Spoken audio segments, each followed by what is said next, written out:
সবচেয়ে ভালো বাড়িটা করে দেবে, সবচেয়ে ভালো গাড়িটা দেবে।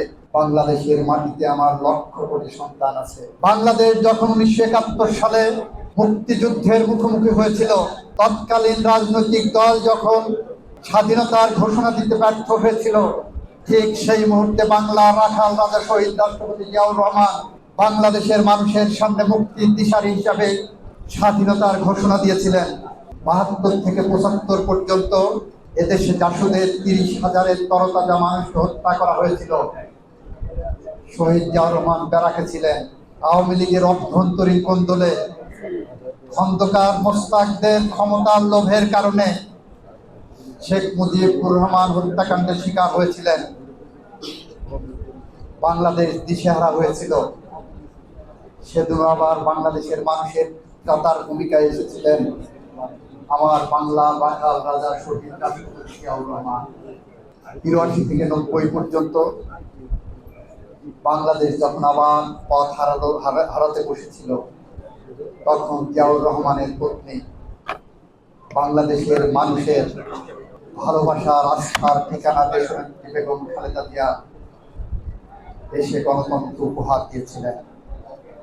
আপনারা জানেন 111 সরকার এসে যখন বেগম খালেদা জিয়ার সামনে প্রস্তাব দিয়ে গিয়েছিলেন যে পৃথিবীর সবচেয়ে ভালো জায়গাটা পছন্দ করেন, সেখানে সরকার আপনার থাকা খাওয়ার ব্যবস্থা করবে, আপনার 2 সন্তানকে পাঠিয়ে দেবে, সবচেয়ে ভালো বাড়িটা করে দেবে, সবচেয়ে ভালো গাড়িটা দেবে, আপনি শুধু বিনিময়ে বাংলাদেশের মানুষকে ভুলে যেতে হবে, রাজনীতি ভুলতে হবে, আর যদি না করেন আপনার সামনে আপনার 2 সন্তানকে হত্যা করা হবে।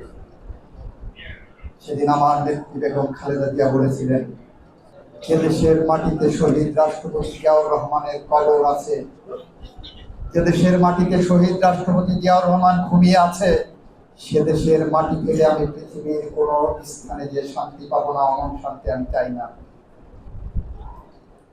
বাংলাদেশের মাটিতে আমার লক্ষ কোটি সন্তান আছে। আমার 2 সন্তানের জীবনের বিনিময় হলেও আমি বাংলাদেশের লক্ষ কোটি সন্তান সুরক্ষিত রেখে আমি পৃথিবীর কোথাও যাব না।